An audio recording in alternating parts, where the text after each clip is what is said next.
Alright, so let me give you a quick heads up where we're at here. As you can see, I've got the rest of the rings glued up for our bowl here, and the zigzag pattern is going to go in between these two rings here. And again, this is at the widest part of the bowl, which aesthetically is generally the most pleasing spot to showcase it. So I'm using cherry for the top and for the bottom, and the intermediate rings are made of pine. So that's what I'm going to use for a zigzag pattern. So I've got some pine and I've got some cherry here.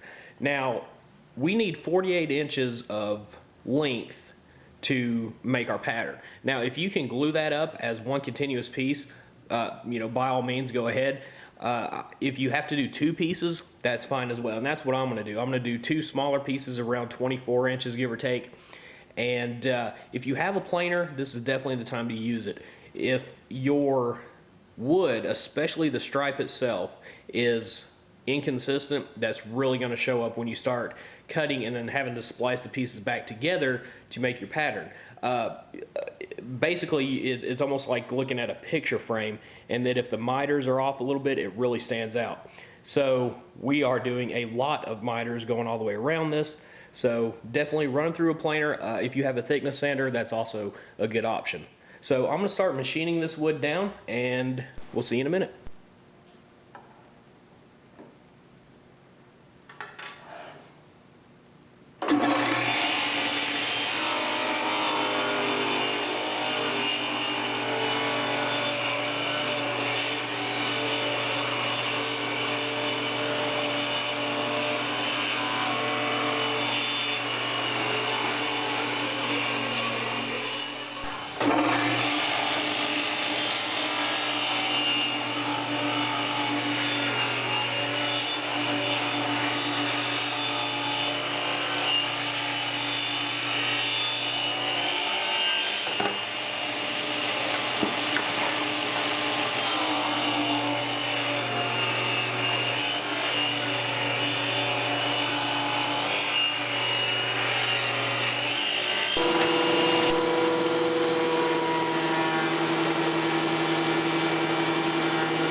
All right, now that our wood has been milled, and I run it back through the planer again, making sure that it's even and square, and most importantly, making sure that it is the same thickness between the two pieces.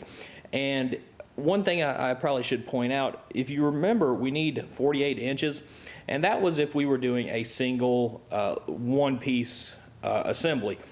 We wound up doing two pieces.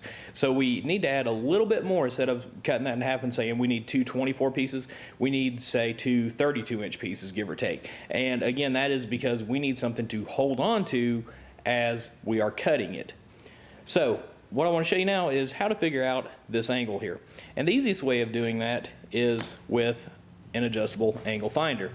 And you could come up here and adjust it to where it matches that line, but the problem is you actually need the inverse angle. And what I mean is, let's just say this is a 60-degree angle. What we would actually need is a 30-degree angle, because that would be the inverse angle that adds up to 90. And trust me, that sounds confusing, and it is. And you can mess up very easily that way. So the easiest way of doing it that I have found is to take your drawing, and by the way, I'm using 1/8 inch MDF to draw on, and I do that simply because I always save all my patterns and just throw them in the corner, and that way you can always go back to them, and it just holds up better than paper. So what I've done is I took it over to the saw and I cut it exactly on this line that would have been this other edge. Now take your angle finder, come up again to the line there, lock it in place, and now over to the table saw and we'll set our sled. Alright, so now that we have our angle finder set to the right degree, whatever degree that is, there's really no point in measuring because we're taking it directly off the drawing and using the angle finder to then transfer that measurement. So what we do is just loosen our bolts that hold the fence in place. Holding the angle finder against the fence, we rotate the fence over until the other edge of the angle finder makes contact with the blade.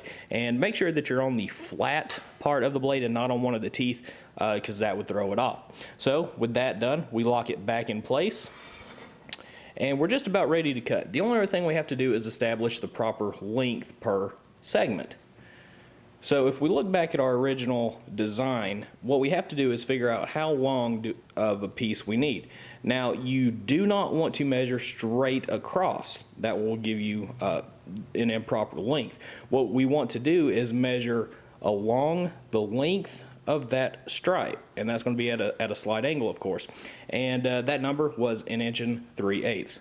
So we simply adjust our stop block here to 1 3/8 inches, set our toggle clamp, and we're ready to cut. And remember, we need 24 of these.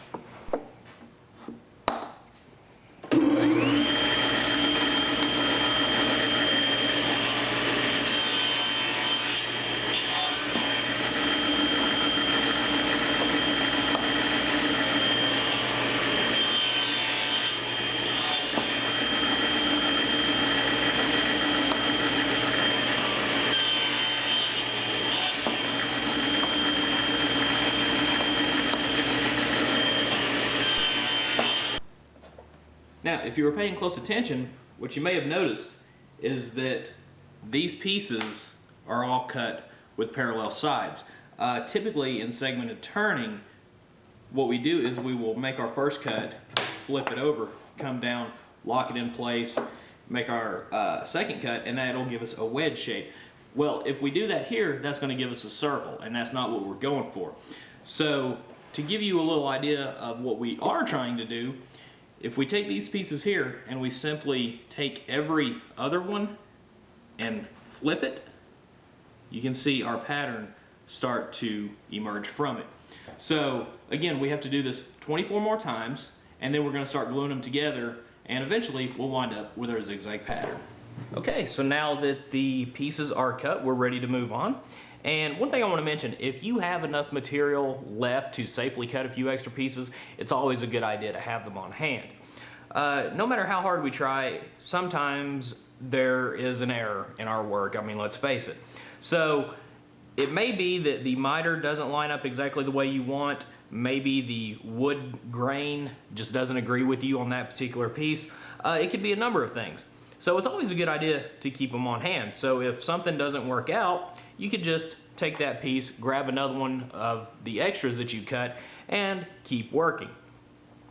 Now, another good thing is if you have enough extra pieces, what you can do is glue them together again and do what's called a multi-generation laminate. And that looks something like this or something like this. And believe it or not, they start out the exact same way with a zigzag pattern. This is a completely different topic, and maybe we'll cover it later. These two don't have a home yet, but you never know when you might want to inlay one into the bottom of a large platter or even a serving tray. But getting back to the task at hand, what we have to do now is sand off all the little splinters that are left over from cutting. So I'm going to get started on this, get them all sanded down, and then we're going to start gluing them all back together again.